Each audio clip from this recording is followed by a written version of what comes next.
I have a Simpson washing machine that is leaking water out of the bottom of the bowl.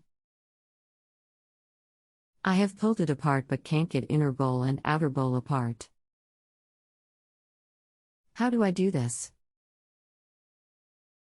Hi there and welcome. What type of Simpson washing machine is it, please? And how many kgs? Hello, it is Simpson Eziset 500 washing machine model number 36P500.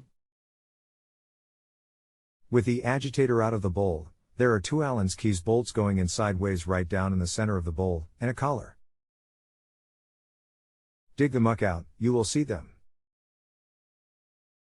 Once you crack and undo the two bolts 4 to 5 turns, rock the bowl left and right and crack the grip that the collar has and then lift it out of the wash tub assembly. Okay, keep me posted. Any further questions, just ask.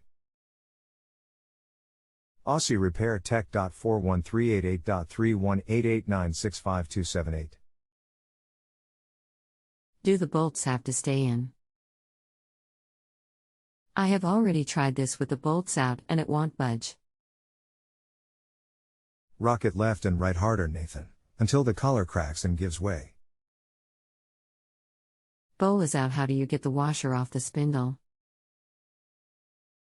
Pry it off with a flathead screwdriver, etc. If you have a home improvement or appliance question and want to chat with an expert, now visit JustAnswer.com/YTHI.